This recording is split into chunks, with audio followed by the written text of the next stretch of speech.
No! Grett was supposed to win this game. I already had everything planned for my final analysis of the season. The video was supposed to be called DISVENTURE CAMP ALL-STARS RETROSPECTIVE, and it was supposed to be filled to the brim with Grett puns. How the hell am I supposed to make 20 Jake or Riya puns now? If you have some ideas, let me know in the comments, but still. As we discussed, neither one of the final 7 truly deserved the win, but out of all of them, Grett at least was the best option. She was the only rootable character left. And even though she didn't do much pre-merge, at least a Grett win would have felt more satisfying than most others. Yet here we are with Grett gone right after I said that there was no way Ali and Jake would work together to get her out. Why is it that my predictions are always incorrect, elimination-wise especially? Should I start using reverse psychology? Should I say, oh yay, you go Ali, you're totally winning this season. You're an amazing character, a lovable goofball, a brilliant strategist, Ali for the win, let's go! There, let's see what happens now. Let's see if she's gonna win this. I swear, if she's gonna win the season... Just stick around till the end of the video. Today we'll review the challenge, of course, Riya's change of heart, and Connor's accident, and we'll also speculate on the possible winner of the season. Or rather, I'll speculate, and you guys will tell me how incorrect I am in the comments down below. How does that sound? Good? Great. Let's get started then.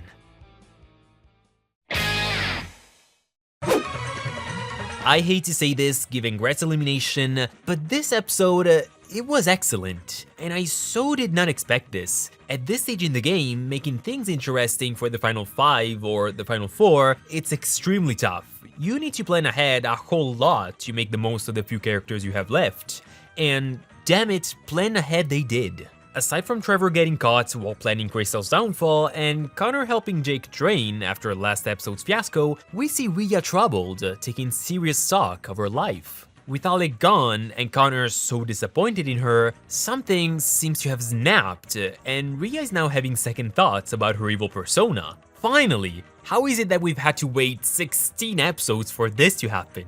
Seeing her just sit there, contemplating the situation while staring at the cameras, and even showing vulnerability in the confessional later on, it's something that should have happened ages ago in my opinion. It was so very necessary to flesh out her character and highlight this humane side of her. Unfortunately, that's my main issue with her character. Because of her situation, Riya has to play a role and act a certain way whenever she's on camera, but because DISVENTURE Camp itself is a reality show, what the audience is shown, meaning what we are shown, is exactly what has been filmed and carefully edited. So all the possible scenes of Riya behaving like a decent person are purposefully removed so that the girl looks like a villain. It's confusing, I know, but DISVENTURE Camp is a show that both exists in real life and a show that exists in the fictional DISVENTURE Camp universe. So in universe, it makes sense that we don't see Riya regret a single thing she's done because the editors probably removed all those scenes. That's an extra element of realism that I wouldn't mind. However, in an attempt to pursue this realism, they often end up compromising the enjoyment of the show from a storytelling perspective. They have to show us some extra scenes that the cameras are not recording and the microphones are not picking up.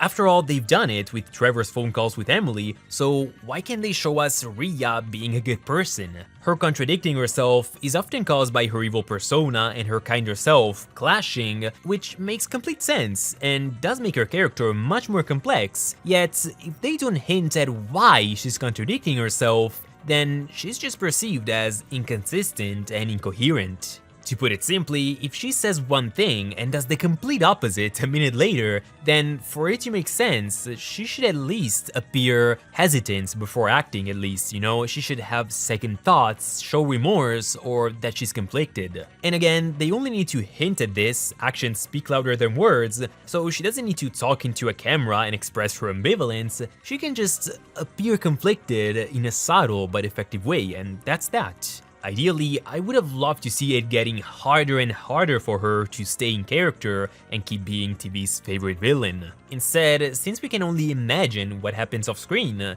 Well, Riya just doesn't seem that great of a person. She might actually be the great, wonderful, amazing person that Connor says she is, but if we don't see it, then how are we supposed to believe him? Maybe he's just delusional, you know? She's now finally showing remorse when talking about both Ali and her sister, but I would have liked to see her do that between episodes 4 and 16 as well. Not in every episode, of course, but every once in a while, just to remind the audience that, okay, yeah, she's still somewhat redeemable. The campers receive some letters from home this season as well. I love that this is becoming a thing. And we find out that Riya scared her little sister might actually follow her same path. Then Grett reminds us just how awful her parents are by writing a long-ass letter about how amazing her brother and Yul, of all people, are. Ali tells us about how her parents don't approve of anything she does or anyone she dates. Seems legit. And Jake just reiterates how he's had to distance himself from his parents after he came out on the show. It's just so wholesome that Miriam is now his new family. Actually, a few weeks ago, Jared announced that between September and October, they will release 2 mini spin-off series, one of which is about Tom and Jake. And they even said that the series is gonna feature Gabby, hell yeah, Ellie, which is very interesting, and of course, Miriam, with cameos of Ashley, Lake, and Aiden. Okay, so I'm super hyped for that, actually. I've always wished we could see the campers' lives outside of the game, especially when it comes to Miriam and Jake. I so love this duo. This is just what I needed to see. I don't love that the focus will be on Tom and Jake, as if those two hadn't gotten enough screen time yet. This is gonna be refreshing. I just can't wait. I might review those miniseries too. I'm not sure because I want to make so many Phineas and Ferb videos as soon as All-Stars ends, but if I have enough time then yeah, absolutely. Today's challenge consists of a horse race through a series of obstacles, and the first person to cross the finish line, of course, wins immunity. And the trailer really didn't do it justice. This challenge was way more entertaining than the trailer made it seem. Grett, of course, was extremely wholesome as she befriended a horse and literally became a horse whisperer, teaching Autumn how to be a good mother. And even though it's extremely lame that she got eliminated the one time she lost the challenge on purpose, she didn't want to be considered a threat, yet she ended up getting the boot because she already was, but at least she showed us her best self today. I just loved her. During the challenge, Riya is sent flying on top of a tree and Connor, in a romantic fashion, goes to her rescue. Apparently though, that wasn't enough for Riya to change her ways, and thank God she didn't. After everything she's done, something huge needs to happen to make her have a satisfying change of heart. So she causes Connor to fall off the horse so she can win immunity. And this scene with Connor's accident, even though it's not much of an accident, it was the best. It's because of these scenes that DISVENTURE Camp is so unique. This one felt just as powerful as Miriam's breakdown in episode 5 of season 1. I absolutely loved how they handled the accident, but I didn't love how Riya kept pretending not to care. I just thought this was rock bottom for Riya, the one event that just shook her and changed her whole perspective. This would have been an excellent moment for Riya to change her ways. While on the one hand, I'm sure that the writers didn't pull the trigger with Riya's redemption yet, because they still have one more surprise in store for us, part of me can't help but, fear that they're wasting this opportunity to give her a redemption. I think that making this horseback accident one more instance of Riya being an asshole instead of just the actual climax of her journey, I don't know, it's pretty risky. I'm not sure that they can top this. This moment would have been the perfect cathartic experience for her. Not to mention, they've already dragged this story for ages, so we don't really need to wait some more. If it was up to me, I would have had Riya feel terrible for her actions and spend the entirety of episode 18 just begging Connor to forgive her and helping him out during the challenge. I would have had her help Connor get to the final 3 by losing the challenge on purpose, just to prove how much she loves them and how repentant she is. For the finale, I could have seen Connor get 2 helpers instead of just 1, just to level the playing field. This way he would get both Alec and Riya by his side. I wouldn't have had him win, but he still would have been able to put up a fight. But nonetheless, let's hope that episode 18 will surprise us and that Riya will truly finally see the light once and for all. Let's hope they didn't waste this opportunity. Ali's suspicions about Grett have now turned into an actual certainty, so she gets the boys to vote with her, and in a 3-2 vote, yes, our girl leaves us for good. According to most people, apparently this is the last straw and the season is ruined, but don't be overly dramatic. She would have been an ideal winner, yes, I totally agree there, but the 4 campers left still have a lot of potential to make the finale interesting. Maybe you don't root for anyone in particular, but let's stick around for the story. Now, I totally understand why Ali would work with Jake today. This is a smart strategic move, but why only now? You've never ever hated Jake as much as you do right now, especially after episodes 15 and 16, so how the hell is it that you're willing to put your petty rivalry aside today?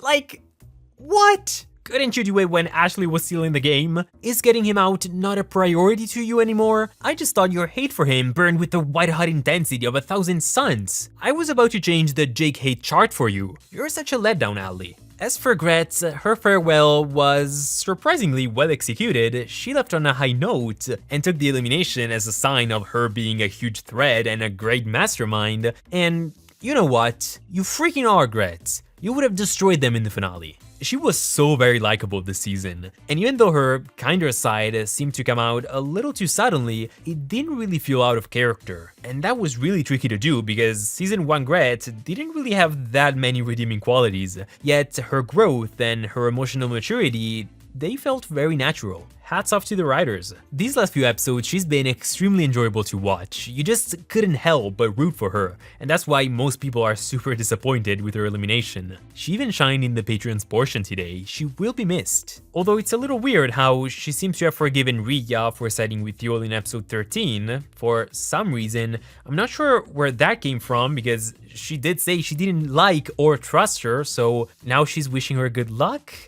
Okay. With Grett gone though, Jake is the last season 1 contestant in the game. And how did this even happen? He outlasted Tom, Alec, Grett, Gabby, Fiore, Ellie. How? I still can't believe it, but I will say that from episode 11 onwards, he was consistently a likable character. He's relapsed a time or two, but he was ultimately a great and rootable character. Starting from episode 11 though, because let's not forget he was terrible up until episode 10. This new Jake is actually fantastic, even his friendship with Connor is awesome. It's the old Jake that's very problematic. What am I getting at? Well, out of these 4 characters, even though I would have preferred to see Gabby, Grett, Alec, or even Tom win, I suppose that Jake is the one I'm rooting for. Never thought I'd say that. Here's my reasoning. Ali, she just can't win. Her victory would feel like the hugest letdown in history, because she would basically be rewarded for being the worst version of herself, so no, I don't see it. Connor, he's extremely likable, but he's also filthy rich, so those $3 million would be pretty wasted on him. Unless, I guess, he eventually decides to share the prize money with everyone else, except Yul that is, then Riya is predictably gonna end up with Connor, who, again, is filthy rich, so she wouldn't really need the money either, plus letting her win after behaving so despicably just wouldn't seem fair, so this leaves Jake, who's had a decent redemption, and he's okay now, yet he's quite literally Miriam's grandson at this point. So he doesn't desperately need the money either, given how the old lady is already the most adorable millionaire on the planet. So this means that the one who needs the money is Ali, but the one who would have a somewhat satisfying victory is Jake, given his character journey. I would say Connor, but he was eliminated and then returned into the game, so it wouldn't feel as satisfying, I guess. The only issue with this is that people hate Jake. Remember the chart? Although I wouldn't mind a Jake win, most people would hate it more than anything. So I just don't know what to think at this point, so let me know your thoughts. I am Team Jake, but just because he wins by default compared to the rest. So let me know your thoughts on this. Also, go ahead and let me know your thoughts on the episode and on our Grett pal Grett, as always. And with that being said, I'll see you guys next time. Ciao!